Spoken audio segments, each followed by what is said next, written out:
भाजपा से टिकट नहीं मिलने के बाद कांग्रेस में शामिल हुए सरताज सिंह एक बार फिर लोकसभा चुनाव नज़दीक आते ही सक्रिय नजर आने लगे हैं। सिवनी मालवा विधानसभा में उनका दौरा कहीं ना कहीं ये साबित करता है कि वे अपने आप को तो साबित करके दिखाएंगे ही और लोकसभा में कांग्रेस को भी भारी बहुमत से विजयी बनाएंगे। आपको बता दें कि सरताज सिंह ने सिवनी मालवा के रेस्ट हाउस में कांग्रेसियों की बैठक ली।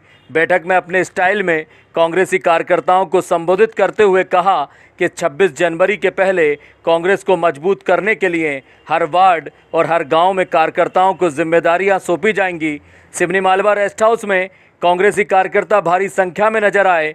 जो विधानसभा चुनाव में सक्रिय नहीं थे वे भी सरताज सिंह के नेतृत्व में पार्टी को मजबूत करने के लिए रेस्ट हाउस में एकत्रित हुए।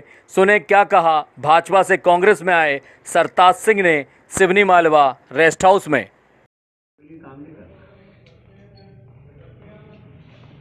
राजनीति में एक लक्ष्य रहता है, हम लोग काम करते हैं समाज और देश के लिए।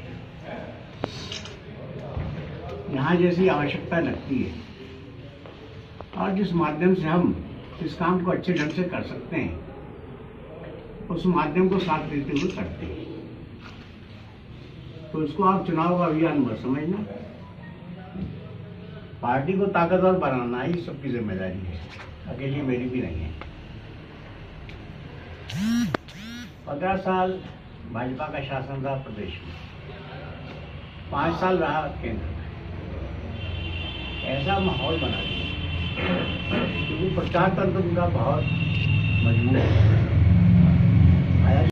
हमने इसके अलावा पहले कुछ भी नहीं, पहले सब कुछ बर्बाद ही हुआ।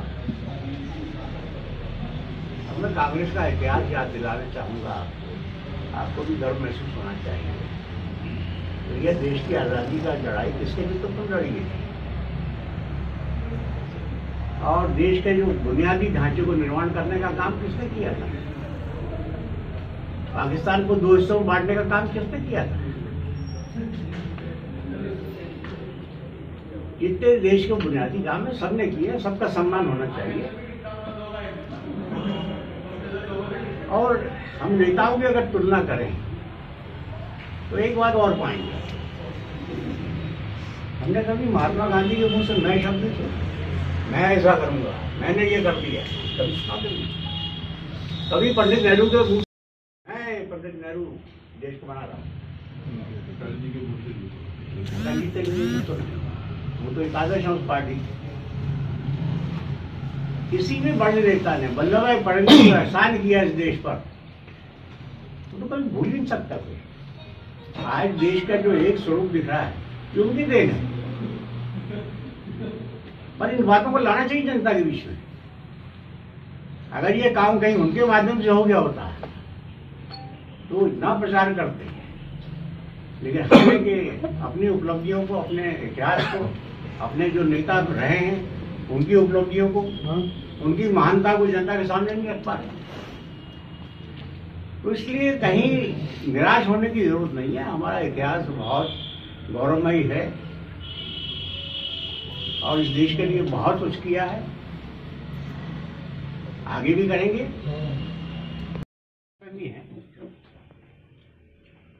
नेता ही सब कुछ है,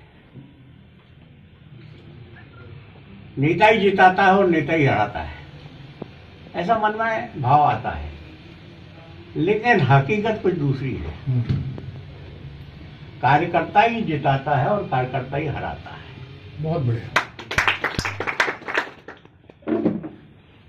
मैं कल पचौरी जी से बात कर रहा था परसों, तो मैंने कहा कि मैं चाहता हूं कि हर बूथ पर कम से कम 5 लोग तय हो जाए और जिनकी जिम्मेदारी रहे हमें बूथ संभालना है और उस बूथ में जो जो कमियां उनको पूरा करना है। मतदाता सूची लेकर वो 5 बूथों पर जो लोग छूट गए उनके नाम जुड़वाने का काम हमें करना है। चुनाव के समय प्रचार हमें करना है, रजिस्टर हमें बनाना है कि इन 5 बूथों में कौन ऐसे हैं जो कांग्रेस को वोट देते हैं, कौन ऐसे जो भाजपा को देते हैं। लेकिन बहुत बड़ी संख्या में ऐसे भी लोग होते हैं जो किसी पार्टी से जुड़े हुए नहीं, उनको आप अपने साथ ला सकते हो। पर कोई थोड़ा सा चिन्हित करेंगे, थोड़ा सा प्रयास करेंगे, थोड़ी मेहनत करेंगे तभी ये संभव है। तो बूथ सबसे बड़ी ताकत है और हमें भी बूथ को ही सबसे मजबूत करना है। तो मैंने उदाहरण दिया था कि माननीय अर्जुन सिंह जी से मैं चुनाव लड़ा था तो नेता वेता मेरे साथ नहीं थे, ये छोटे छोटे कार्यकर्ता थे। आप छोटे कहते होंगे, मैं इनको बड़ा कहता हूं, तो सब ताकत इनके पास है। जिसने बूथ संभाल लिया उसने चुनाव जीत लिया और उसमें कोई खर्च भी नहीं होता चुनाव में। मैं तो उनके मुकाबले में